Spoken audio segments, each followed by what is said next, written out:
Hello everyone, আমি মেহজান খাদিজা। আমি এখন আছি চেস এলিটস র্যাপিড ওপেন 2026 এ।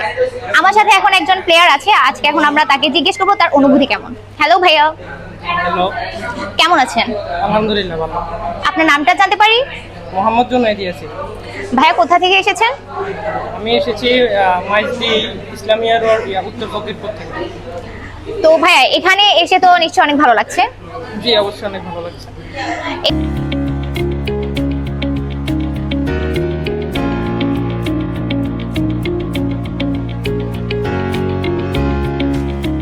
এখানে অনেক দাবা প্লেয়াররা এসেছেন, অনেক অভিজ্ঞ লোকজন এসেছেন। তো তাদের সাথে পরিচয় হয়ে তাদের সাথে খেলে আপনার অনুভূতি কেমন?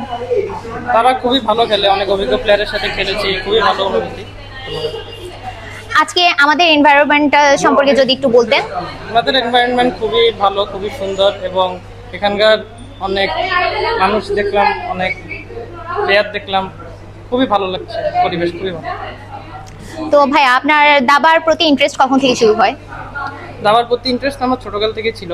প্রথম আমি দাবা শিখি আমার আব্বুর কাছে। আর আব্বু দাবা খেলতো, মানে তেমন প্রফেশনাল না, নেই খেলতো, আমাকেও উনি শিখেছে। পরে আস্তে আস্তে খেলতে খেলতে অনেক আগ্রহ ছিল, অনেক আগ্রহ আসছে। এরপরে যখন ইন্টার পাস করি, এরপরে অনেক প্লেয়ারের সাথে খেলছি অনলাইনে অফলাইনে। এরপরে যখন আজকে অ্যাডমিশনের পরে অনেকদিন পর দেখলাম যে আমার ফ্রেন্ড কাদের, ও আমাকে বলছে যে এখানে একটা কম্পিটিশন হচ্ছে, চাইলে অংশগ্রহণ করা যায়। আমি আসছি দেখলাম যে এখানে আমার থেকে অনেক ভালো ভালো প্লেয়াররা আছে, খেলে ভালোই লাগে। আচ্ছা,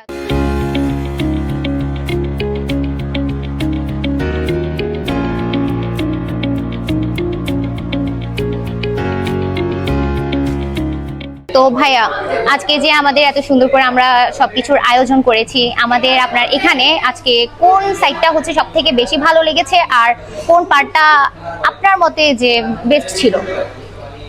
আপনাদের ম্যানেজমেন্ট এবং আপনাদের সামগ্রিক সবকিছু খুব গোছালো ছিল এবং আপনাদের প্লেয়াররা অনেক ভালো মানের প্লেয়াররা আসছে, তাদের সাথে খেলছি। এই আপনার যেসব প্লেয়ার মানে খেলার যে অংশটা, সেটাই আমাকে সবচেয়ে বেশি ভালো লাগছে, মানে সবচেয়ে শিক্ষণীয় লাগছে আর কি।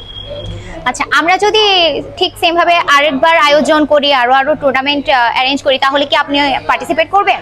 হ্যাঁ অবশ্যই, এগুলো অবশ্যই আয়োজন করাও দরকার, বেশি বেশি দরকার। বাংলাদেশে দাবা অবশ্যই একটা ভালো মানের খেলা, শিক্ষণীয় খেলা। এখানে খেলার মাধ্যমে বুদ্ধির বিকাশ হয়। তো যখন বেশি বেশি খেলার আয়োজন করা হবে, আপনাদের মতো যারা আছে, ধরেন আপনারাই করলেন অনেক বেশি করে, তাহলে আরো ভালো ভালো প্লেয়াররা উঠে আসার সুযোগ পাবে। থ্যাংক ইউ ভাইয়া, আপনার সাথে কথা বলে ভালো লাগলো। ধন্যবাদ।